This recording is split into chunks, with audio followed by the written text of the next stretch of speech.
Hi everyone, Anthony Fantano here, the internet's busiest music nerd. This has been a long time coming. I've said I would do this just before Classics Week.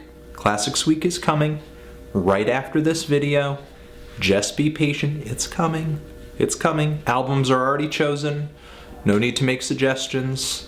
I'm only gonna review 5 or maybe 6. And then we're gonna get back into the swing of things.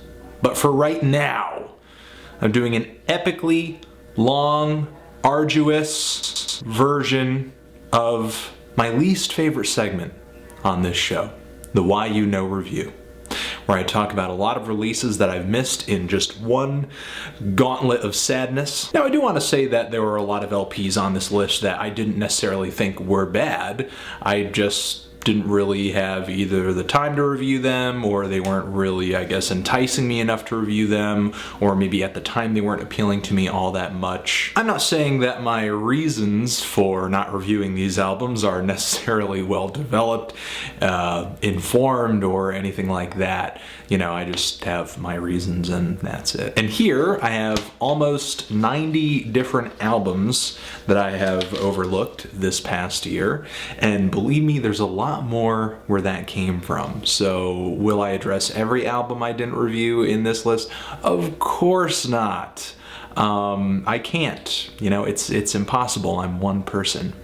You know, but before we embark upon this CALE-SHIFTY, any words of wisdom or advice before we do this thing? May God have mercy on your soul.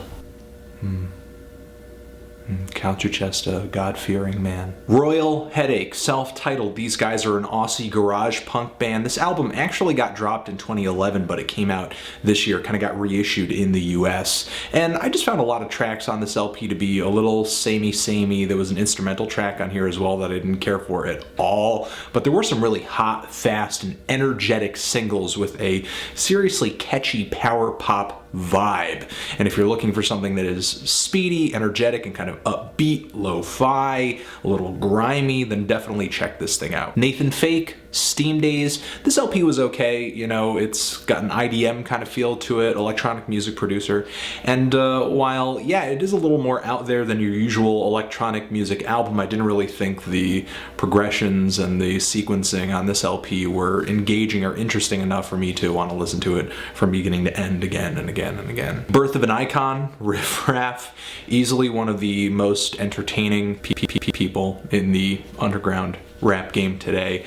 And while this LP or mixtape does have some hilarious tracks on it, I found a lot of the auto-tune ballads to be pretty weak. On those tracks specifically, I don't really see the entertainment or the comedy or the eccentricity. Maybe a little bit on some of the songs, but to hear an auto-tune ballad again and again and again, it gets kind of old. Spectre, Enjoy It While It Lasts. Some very speedy, I guess, pretty slick indie rock with some deep and dramatic lead vocals. Kind of reminds me of Joy Division or Interpol for people who have happier dispositions. There are some really sharp and concise singles from this thing, but I found a lot of the deeper cuts to be kind of spotty. Two Door Cinema Club, Beacon.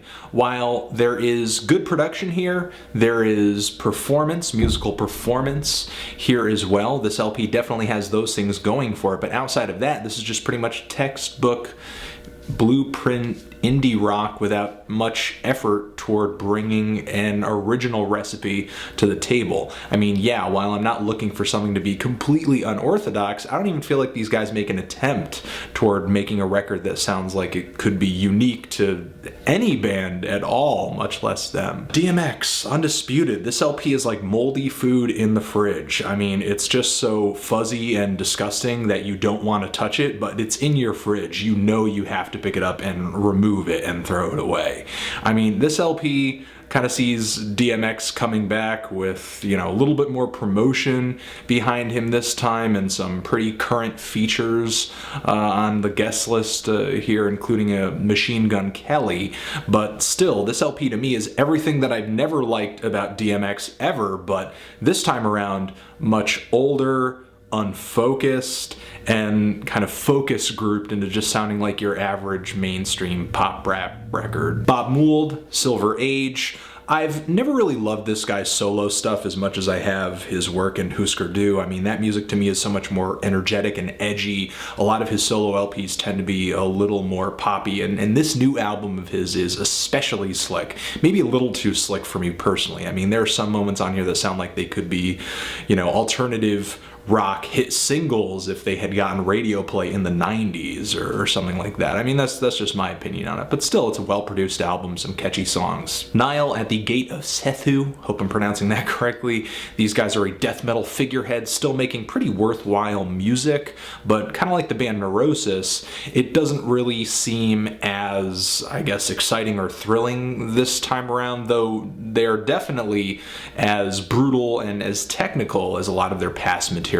Just kind of feels like Nile doing Nile with some slight variations to kind of keep hardcore fans interested in what little progression they are kind of making. Ashbore, Cold of Ages, atmospheric black metal that I think doesn't really make enough instrumental progressions and variations in these extremely long monolithic songs to keep them interesting and keep them engaging for me personally. But, you know, if you are looking for a black metal album that is more on the repetitive and atmospheric side, and I know people are, then this is most definitely for you. Yeasayer, Fragrant World, as a lot of people who have been watching the videos for a long time know, I did not really care for this band's 2010 album, Odd Blood. And this LP to me is like all the weaknesses of that album without the power of strong singles like One and Ambling Alp to kind of make a listen through of this LP from beginning to end at least a little interesting. There's definitely some experimentation going on here. These guys try to push themselves outside of their comfort zone with a bit of R&B, but still this LP just was not all that I guess, rewarding. Meek Mill, Dreams and Nightmares. This guy is a very energetic, just enthusiastic Philly MC and a major figurehead in the Maybach music group Crew at the moment. And I actually found this project to be way better than his Dream Chasers mixtapes, which kind of originally turned me off to listening to this at first. And I have to say, like most MMG projects, the production does sound really expensive, really lavish. And there are spots on here like In God We Trust where Meek is just going hard. And there are other songs on here like Traumatized that come together with a pretty good subject matter and a lot of conviction coming from his vocals. There are some strong pop rap elements on this thing, steaming piles of auto-tune, but still I think this is the best project, the best solo project an MMG member dropped this year. Machine Gun Kelly, Lace Up. Honestly, I can't really take too much away from this guy because when it comes to technical rapping ability, he does have a lot at his disposal. I mean, he can go hard, he can go fast, he can spit some tongue twisters. I just think the lyrical content of a lot of his songs is just kind of weak to me personally. I don't really take him all that seriously. I don't find a lot of depth there, I don't find a lot of substance, while, yeah, he does address some personal subjects on this LP. There's nothing here in terms of charisma or conviction or really great instrumentals that even makes me interested in what personal kind of angle Machine Gun Kelly can even bring to a track. There are tracks on here like Wild Boy that are pretty catchy, and he does have some impressive and current features on this LP, but Machine Gun Kelly is just not making hip-hop music I'm interested in. And then that's it. Lightning Bolt, Oblivion Hunter, a nice collection of noise rock tracks with a strong lo-fi edge and some strong playing, bass and drums, fuzzed out vocals. And on this LP especially, I think because of the sort of compilation, kind of loose fitting nature of these tracks, some of the songs feel pretty jammy, not so much planned out and I guess sort of meticulously crafted. I mean, really psychedelic, chaotic. So if you're looking for that in your noise rock, then certainly look this up. Periphery, I guess Periphery number 2. This LP is basically some ultra sanitary prog metal with a lot of staccato riffs, a genre that a lot of people label as djent, and while that isn't really a huge genre for me, there are quite a few bands that I find to be way less tuneful than these guys on this record. I actually like the fact that these guys are pretty tuneful on this LP. There's there's a very nice and strong element of melody throughout all the songs on this LP, making them pretty catchy, even though I'm not really huge into the style. There are a lot of modern metal cliches on this LP, and I mean, stylistically, when I listen to this album, it sounds like I'm listening to just a blended combination of Linkin Park, Devin Townsend, and like some Meshuggah too. Birds in Row, self-titled, one of the many solid post-hardcore bands that came out with an LP on Death Wish Records this year. This album just kind of blew by me because I didn't really find, I guess, sort of a unique angle or approach to this genre that these guys brought to the table. I do think they have performance, production, energy on this LP. I just wasn't finding, I guess, kind of a definition to this style of music that made me keep coming back to it, I suppose. But still, not a bad LP, and some strong singles too. XV, Popular Culture. This LP was, you know, pretty much an upbeat hip-hop mixtape with a lot of poppy instrumentals, a very kind of energetic MC. And while it wasn't terrible, I just thought it was all pretty breezy and forgettable. I actually liked Zero Heroes, which came out last year a lot more. The new Patti Smith LP, Banga. I do think this album overall is pretty artful, strange, it's got personality. I mean, Patti still kind of has it in terms of just being an out there musical mind. I just didn't really think this album was all that thrilling vocally, and a lot of the songs didn't really have the momentum that I was looking for. I mean, you know, kind of a trudge for me through this entire LP. The new Walkman LP, Heaven. Tons of people were asking me to review this. I either just didn't get around to it, or I just wasn't passionate enough about doing a review of it to the point where, you know, I just thought I'd be interested in doing it. And you know, the Walkmen are a band that I like a lot of releases from, but I was pretty disappointed with their LP Lisbon that they dropped a little while back. And I did give this album a listen. I do like it more than Lisbon, but stylistically, conceptually, there's not that much to report. I mean, it's a Walkman album. It sounds like a Walkman album. It's like modern, current indie rock music, but for people with sweet old souls. The band still sounds really slick. They're still writing some pretty good songs. Just maybe their next LP I'll be more interested in, I guess. Cat Power, Sun. I kind of glossed over this one, though still Chan, Miss Marshall, did certainly get back to writing some sadder and slightly darker songs. I just wasn't all that huge on the production on this LP. There were some songs on here that took a slightly dancier vibe, in my opinion, especially the opening track, which does have a pretty apparent dance beat behind it once the groove really kind of kicks in. I thought overall the instrumentation on this LP, though the songs were pretty good, made me feel like I was listening to a singer-songwriter record from the 90s, but not like, you know, a Cat Power record from the 90s, more like a chart-topping, you know, sort of singer-songwriter record from the 90s that I would hear on the radio. Just not a favorite of mine for this year. Phenomena. Moms. You know, I hadn't reviewed this band's album Minds either, and I just keep going back and listening to their stuff every time they put out a new LP, and I really cannot explain it. This band does not engage me, and I don't even know why. I do acknowledge that musically they are more interesting and a little bit more adventurous than your average rock or pop indie band, but there's just not a lot about their songs that just kind of hook me in. And I don't think it's for lack of ideas or just really boring songwriting. It's just something I can't explain, and I'm gonna have to leave it at that.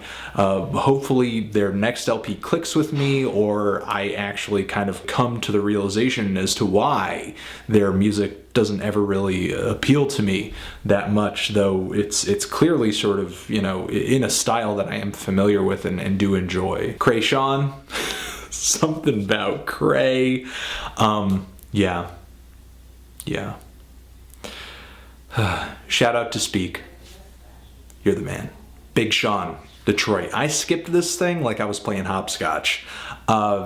Big Sean in no way whatsoever interests me. I mean, I think lyrically he's usually very corny and picks or writes just some really terrible punchlines. I mean, I can barely stand to hear him on other people's tracks. And, you know, I think he either writes or sort of takes on really weak hooks as well, and picks some pretty boring instrumentals. I do hope that his music in the future appeals to me more than what I've been hearing from his mixtapes and his full-length debut LP, but, you know, honestly, I'm not sure if that's ever going to happen. Black Pus, Pus Mortem, Brian Chippendale from Lightning Bolt, solo LP. If you haven't heard of this, it's up on Bandcamp. It's extremely noisy, hectic, chaotic, heavy, lots of distortion. It's pretty decent, though I personally found a lot of these songs to be a little too repetitive. Could have used more, I guess, progression, more detail to kind of keep them, you know, sort of interesting. But to me, a lot of these tracks kind of feel like a Lightning Bolt song, but instead of the bass guitar, you're just hearing maybe a very distorted synth or just some kind of distorted tone. Evitan, Speed of Life, this is a duo, a project consisting of members of A Tribe Called Quest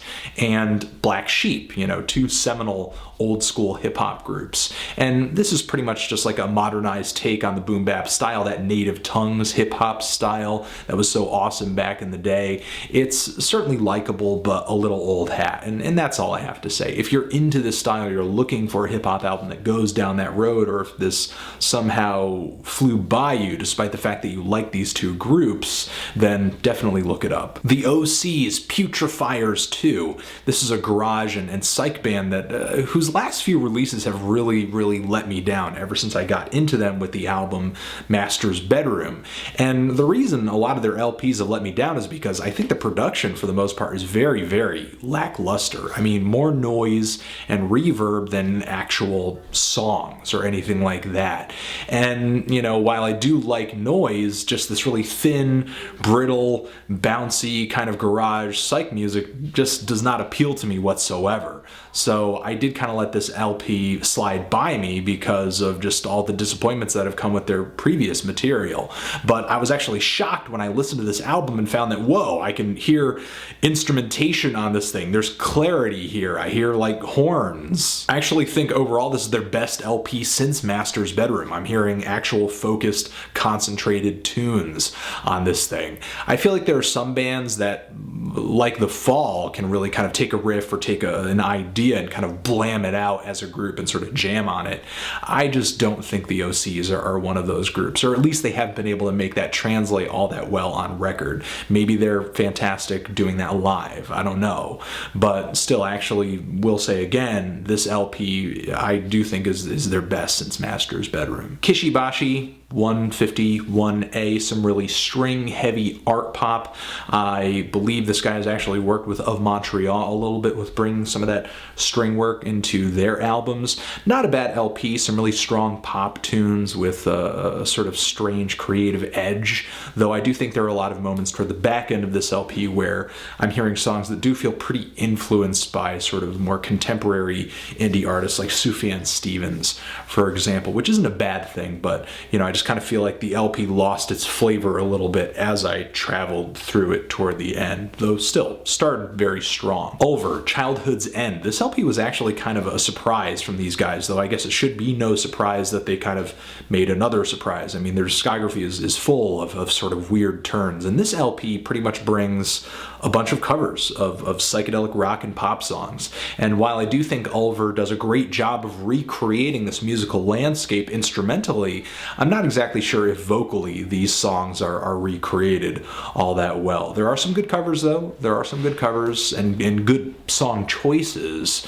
Again, I just think the vocals don't really, you know, bring the magic in the same way the instrumentation does. Chariot One Wing, this is certainly a more experimental album for this metalcore band. You know, you hear some weird interludes and vocal pieces kind of interrupting the songs on this album, bringing some variety and bringing an element of, oh, I didn't know a metalcore or mathcore album would do something like that. But still, even though that does give this album some creative and crossover appeal, because, you know, people will sort of see it, at least in a slight way, to be kind of outside of the box, as far as these genres go and experimenting with them go, I don't really think this album is all that. I mean, the riffs are just kind of okay. I think there are a lot more worthwhile metalcore bands that are doing much weirder things, not even with their newest album, but with their past albums, for example, Converge, or maybe even a post-hardcore band like Drive Like Jehu, something like that. Again, a slightly more creative endeavor for these guys, but really not a huge appeal to me. The sludge slash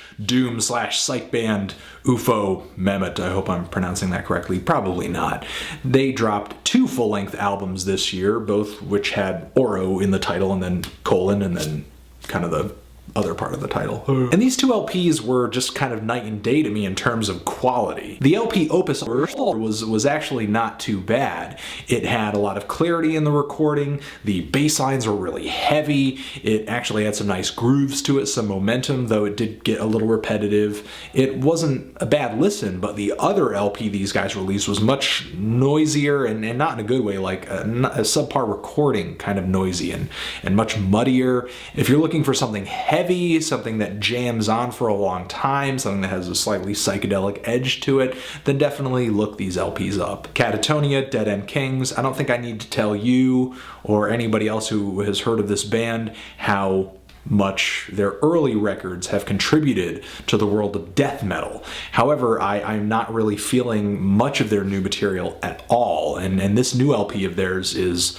one of the most sanitary that they've ever produced. While a lot of people like these cleaner, more friendly, more just sort of pristine sounds entering modern metal music, I mean, I just think they're okay. I mean, they certainly can be executed well, but in this case, it just feels a little too, I guess, feathery for me. I just prefer their early stuff, and I think that's just how it is. That's how it's gonna be. That's it. Ben Folds 5, they're back.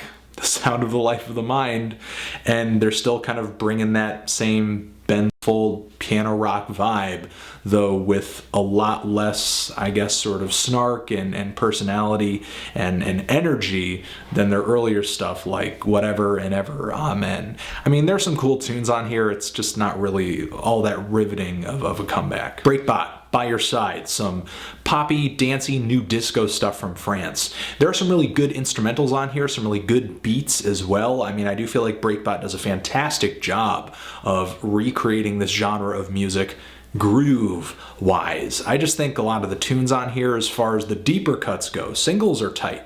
Singles are tight on this thing, but as far as the deeper cuts go, it can get a little spotty, and the vocals are a little as well. But if you're looking for something dancey, then check this thing out. There's some great bass lines too. Fresh and Only's Long Slow Dance. I mean, originally these guys were a psychedelic slash garage rock band that didn't really have that much personality, but on this new LP, they've transitioned into like a jangle rock band that does not have that much personality. The Music Tapes, Mary's Voice, this is some very instrumentally vibrant, vaudevillian, lo-fi, indie rock and pop from Neutral Milk Hotel's Julian Coster. And there's some really awesome orchestrations on here, some fun songs, a lot of character. I just wasn't really huge on the vocals and the singing. It's a pretty decent album if you're looking for something fun, bubbly, and just, like I said, somewhat circus-like. Teen Girl Fantasy, Tracer, a lot of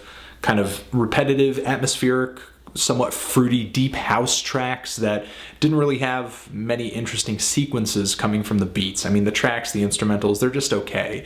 And, you know, maybe I would have reviewed it if there weren't so many vocal guests on this album that I feel like actually made this LP weaker. I mean, none of the vocal contributions on this album, in my opinion, specifically from even Panda Bear, don't really bring all that much to the beats that these guys pull together. Isan, Ermita, I'm probably pronouncing neither of those correctly. This guy is a black metal and death metal figurehead. This is his latest full-length solo LP. And while I'm not usually into prog metal this clean, I did find this LP to be extremely likable. I found the vocals to be great. The production was definitely there. The performance was definitely there. Some great guitar playing. With albums like this, I definitely feel like I can much easier enjoy a lot of these more clean, modern metal sounds. I mean, when this guy does drop a new LP, I hope to review his next project and hopefully give, you know, his music the enjoyment and the attention that it deserves. John Cale, Shifty Adventures in NOOKIE, which is a hilarious album title. Of course, this guy is from the Velvet Underground, fantastic producer as well. This is an art pop record with some pretty catchy songs, but a very strong underlying element of strangeness. And if you are a hardcore Velvet Underground fan, then you should give this a listen. Though I will say that the vocals are just alright. Meridian Brothers, DESESPERANZA. After a few lead tracks coming off of this LP, specifically a single that I threw on my loved list on the needledrop.com, I was psyched to give this thing a listen, but when I finally heard the entire LP, I actually found the entire album to be really unlistenable, and the one song that I love to be the only great song out of the bunch. I mean, a lot of the tracks on here, it's just very repetitive, one note, one-dimensional, and pretty shallow Latin-flavored organ pop, but I wouldn't even really say it's pop since all the hooks are pretty weak and it's just all so ad nauseumly annoying. And there's a lot of weird sort of very kitschy effects thrown on everything, making it kind of sound like I'm listening to a bad alien movie soundtrack from the 50s or something like that. It's just not all that great of a listen. Miss Cherry and The Thing came together on this new album and did a bunch of jazz and soul-flavored covers of songs from across the musical spectrum. Music from Ornette Coleman, MF Doom, as well as the Stooges. And, you know, while I have loved quite a few albums this year that took a jazz kind of performance and improvisation angle and applied it to other forms of music, I actually found the tracks on this LP to be extremely obnoxious. I do not know how, I guess, sort of people involved in making this album actually thought that these versions of the songs actually made these original tunes more interesting, or at least interesting in a different light. I found a lot of the vocals to be pretty just boring or annoying on this LP, just, I guess, sort of overacted and campy, while the horns and sort of orchestrations were just okay. I mean, I know it's a little brutal, it's a little kind of nasty, but I mean, that's really how I felt. This LP really got on my nerves. But, you know, if you're not pissing somebody off, then you must be doing something wrong. The new Ceremony LP, Zoo, didn't really translate all that well for a lot of people because of the stylistic shift that these guys made on this LP. It wasn't even that great of a shift, though. I mean, these guys are usually a sort of hardcore punk band with a lot of energy, where they toned things down a little bit and just kind of went for a more straightforward punk vibe.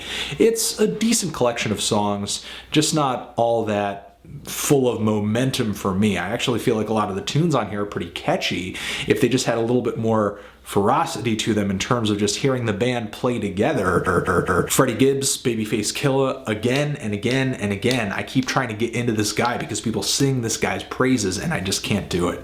Not that I feel like his flows are bad or his subject matter is lacking or his lyricism just isn't there. I don't really think he's a shallow or dumbed down MC or anything like that. I just find the sound of his voice and just the things that he raps about to be just a little redundant.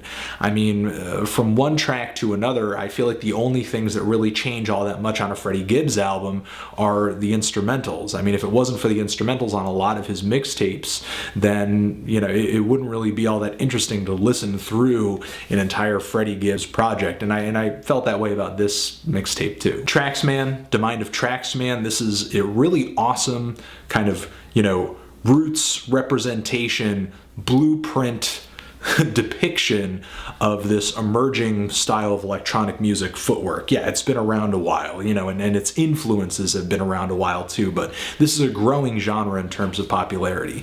Maybe didn't blow up as much as I thought it may possibly could have in this year, but if you're looking to get into this style of music, this album is a great representation of it, and a great representation of the variety that the genre could bring as well. There are very hard, speedy, jittery tracks on here, as well as more spacious tunes as well pulled together by this guy. And while it is all pretty rough around the edges, lewd and nasty, it is a pretty fun experience. Bloodhouse Nord, 777. I mean, pretty much all the LPs that these guys have been dropping in this 777 series haven't really done it for me.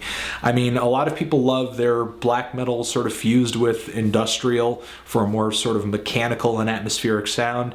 And while I do think on paper that sounds like a great idea, I guess I wasn't really in love with the execution of that on this album or any of the albums that they've been kind of doing in this style. And that's it. You know, just not for me. Blame lies here. Whatever. Vanitas. This is some really hard, heavy, fast, extreme metal shit. And, you know, not a bad listen. I just wasn't all that huge with a lot of the melodic choruses. I just found them, funnily enough, to be just maybe a little too over the top for this band. You know, while some melody definitely would bring some flavor to music like this, I just kind of felt like it was a bit of a clash with the very grimy, dirty, and fast and busy and technical nature of the drums and the guitars on this thing. DYSRHYTHMIA, Test of Submission, a Colin Marston project, very technical, very progressive, lots of riffs. I just wasn't all that into much of any of the riffs or how they kind of, you know, segued into one another on this album. It just kind of felt like one big bowl of riff soup, but without much flavoring or seasoning. Behold the Octopus, Horror Ascension, another Colin Marston project with all the other projects he's involved with and all the great albums that he produces. I actually was afraid that I would never hear another album from this band, even though sort of for a while Behold the Octopus was my favorite band that he was in. Now it's kind of become Krallice.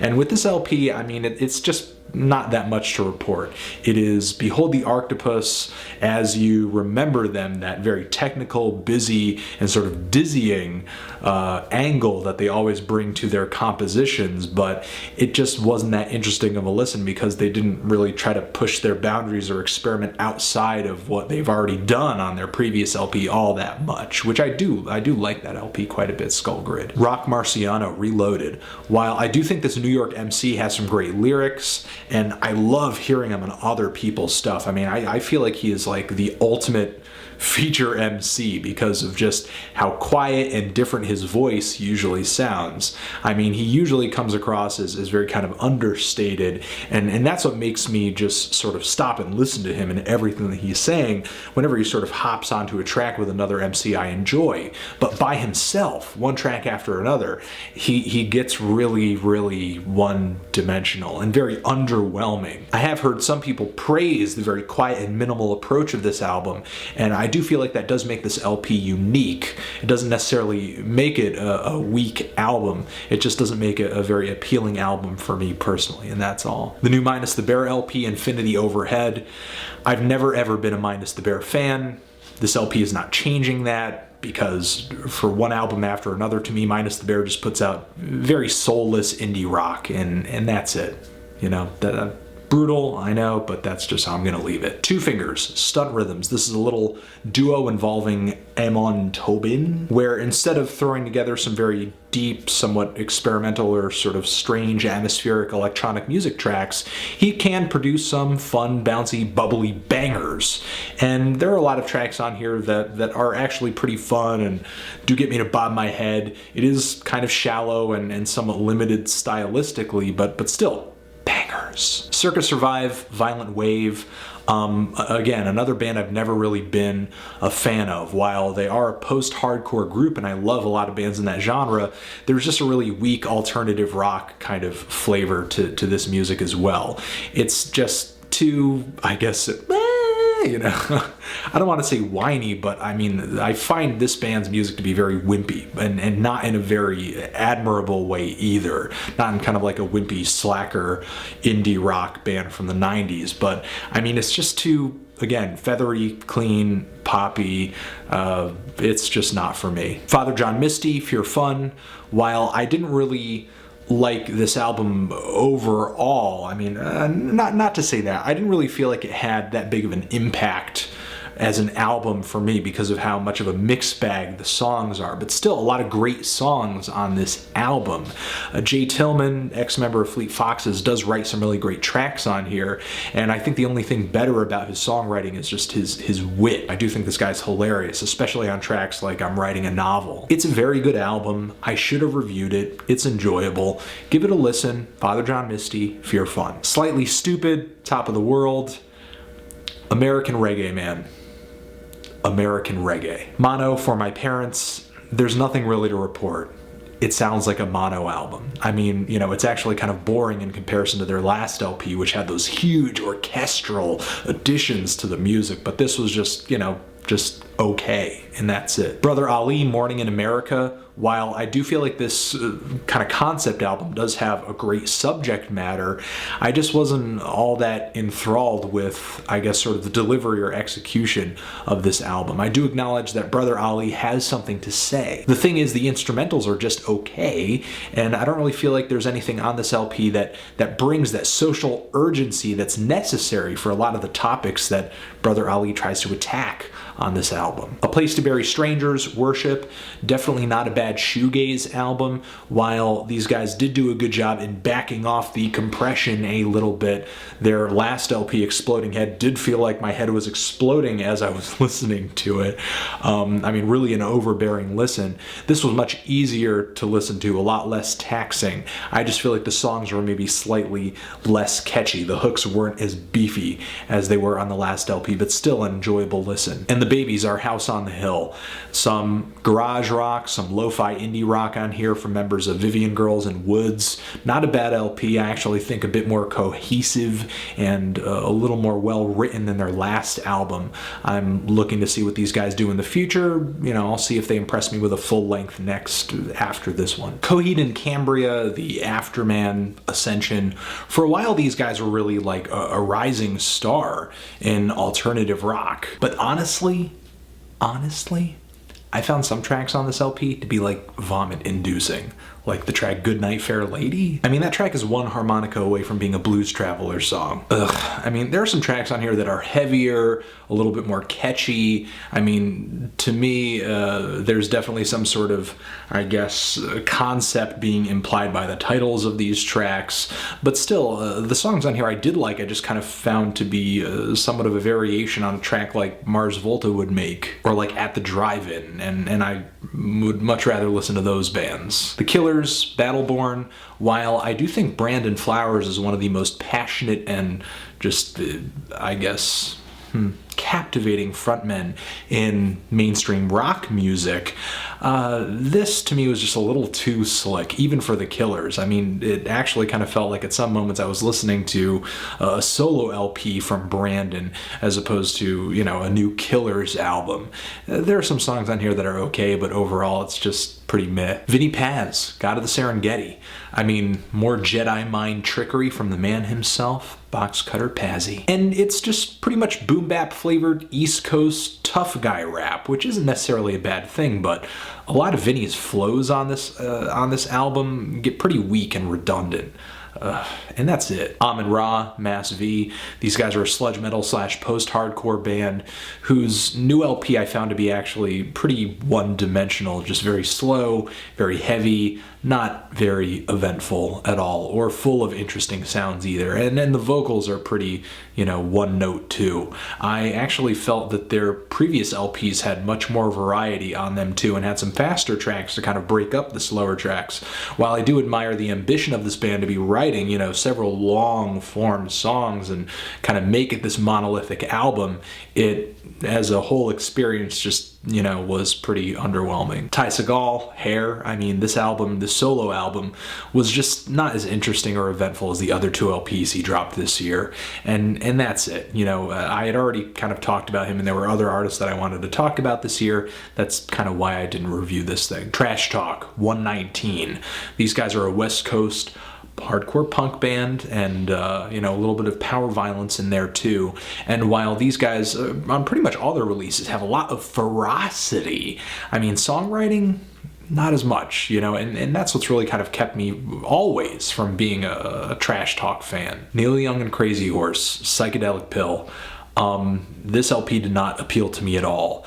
I mean, you know, there are some pretty long songs on this album, and that's not necessarily a bad thing. It's what these guys do across these long songs, and that's just jam very, very weakly and uninterestingly. I mean, really all you could do to these guitar jams is just kind of drift off into space. And while I'm sure some people do enjoy doing that to this LP, I just don't find the guitar solos on this album to be interesting at all. I mean, they're all pretty mid-paced, you know, uninspired and just kind of boring. I mean, this entire album in general is like taking a road trip in just a broken down station wagon where the floor covers, you know, smell like pee, and the I guess seat covers smell like weed, and the tape deck is broken, and the second track on here too. I mean, it's like there's just one giant phaser effect on the entire track. Sounds awful. Now, the other long tracks on here, aside from the opening song, which is the longest on this entire LP, they're not that fantastic either. I mean, it's just one big, long, uneventful jam. And the shorter songs on here aren't bad. They're just, you know, a little ill-conceived as well. I feel like it's easy to praise this LP because of Neil Young's status, but I enjoyed the sort of Americana folk album that he came out with earlier this year. Bob Dylan, Tempest, this LP did not appeal to me either. I mean, there are just some chord progressions and songs on this LP that feel very, very schmaltzy, and I don't think I need to tell you that Bob Dylan's voice is not really what it used to be. I mean, the man is an American treasure, but mostly because of the music he had made at one time, not because of the music he's making right now. I didn't really think this album was terrible, certainly, you know, enjoyable for hardcore fans, but, you know, me, I enjoy, you know, more golden period Dylan, and that's it. Gary Clark Jr., Black and Blue. To be straightforward about it, this is a rock album that doesn't rock, and that's it. Why? Mumps, etc. A lot of quaint indie instrumentation with some hip-hop elements. Just not for me at all. The new SOULJAZZ Orchestra LP, I mean, I feel like at one time these guys were a kind of really refreshing revivalist group when it came to Afrobeat sounds and Latin music too. I mean, they grabbed a lot of music from a lot of different cultures and just played it very vibrantly and with a lot of energy. But with this new LP, they actually kind of embraced somewhat of an old school recording aesthetic, making everything sound much older than it actually is, in a, you know, pretty scary accurate to the times that a lot of this music comes from. But now, because of that, I feel like these guys just kind of sound like a nostalgia trip as opposed to, you know, something refreshing and, you know, oh, that's kind of a revamp of this whole thing. Now I just kind of feel like they're muddled a little bit too much on this LP in nostalgia. And a lot of the reggae tracks, because they do kind of go down a reggae road on this LP on some songs to, you know, throw a new kind of genre into their repertoire. The reggae tracks to me are just kind of weak. The new Flume self-titled album, I mean, some interesting electronics and beat music on here. This young Australian producer certainly does have producing chops and is listening to a lot of different stuff. But to me, overall, the album lacks stylistic flavor.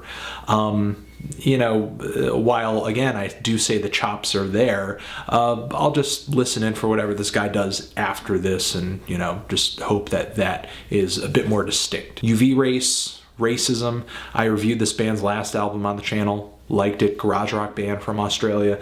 Nothing really much to report. Just a UV Race album that sounds like a UV Race album, although the recording isn't as great, in my opinion. Larry Stein and the Velvet Revival, Jazz, kind of a pseudonym for Mac Miller, of all people, actually kind of singing over a lot of very synthesized pop jazz instrumentals. Yuck. The Darkness, Hotcakes, you know, fun, catchy, kitschy for a little while, but as an album, as an overall experience, it gets, you know, kind of old. A lot like Foxy Shazam, I do feel like these guys are, you know, kind of all the glam and all the energy of a band like Queen, but none of the awesome playing or creative songwriting. The new Diamond Rings LP, Free Dimensional, I just found this guy's last full-length LP, his debut, to be a lot more interesting and just sort of down to earth. This new album is way more slick. It's a bit more basic structurally too. It's not bad, you know, a little bit more pumped up to me, a bit like the Twin Shadow album that recently came out. You do kind of get this, you know, sort of somewhat, I guess, humble album to start, and then the next album is kind of, you know, a little built up, and it just, you know, doesn't feel as magical, I guess, this time around. But still, not a bad listen. Some good poppy tracks on there. Suzanne Sunfor, Silicone Vale, somewhat of an art pop album. Do check this out. She has a great voice, some interesting songs. The title track of this LP is especially awesome. There are just some spots in the production when electronics kind of come into play where things get very, very kind of weak, questionable, not that interesting. Sean Price, Mike Tyson, a lot of tough guy raps, not a lot of clever lyricism, just kind of a lot of blunt brutality. And underneath that, some very, very lo-fi and badly sort of produced instrumentals. I mean, not that there's not a flavor to them, it's just that everything feels pretty, I guess, kind of tinny, grainy, and not in a hard kind of gritty street sort of way, just like in a, oh, this could have been better kind of way. Barker and Bowmaker, Transsectoral, two pretty awesome electronic music producers coming together for this collaboration. The LP is decent. It's kind of a mixed bag. There are some great techno tracks on here. I do feel like these guys kind of stretch themselves out stylistically a little bit, pushing themselves into electronic music genres that may not necessarily be their strengths, which not only makes this LP kind of disjointed, but, you know, there are tracks on here that are kind of inconsistent in terms of quality, you know, just not as awesome as other tracks where these guys find themselves a little bit more comfortable, I guess. Flatbush Zombies, Drugs, a lot of people have asked me to review this tape, and while there are some pretty good instrumentals on this thing, and these guys do have some eccentric personality, you know, especially coming from their vocals, I just found a lot of the lyrics on this thing to be pretty underwhelming, boring, very cheap punchlines that aren't really all that clever or interesting at all. Hopefully the next projects that these guys drop are a bit more enthralling, I guess. Guided by Voices, Bears for Lunch. I didn't really like the last two full-length LPs that these guys came together with, but I actually kind of found some very catchy tracks on this new album. Maybe this album is a little more accessible than the last two that they made, but any changes that this LP brings are to such a slight degree, it's not really, you know, night and day or anything like that. It's just another album from Guided by Voices in this kind of certain part in their career, and that's it. Man with the Iron Fist soundtrack. I don't really have anything to say about this because I don't really like reviewing soundtracks, but there are two kinds of soundtracks. There's one kind of soundtrack that has a lot of original music, maybe sort of instrumental or orchestral, that is meant to be set to the film, and it really only finds its true power when you're listening to it in that context. The other kind of soundtrack is where you're getting a lot of popular artists coming together, and it kind of creates an awesome compilation of songs. This album is more going down that road. It is an awesome compilation of songs, and that's all I can really say about it. Soundgarden, King Animal.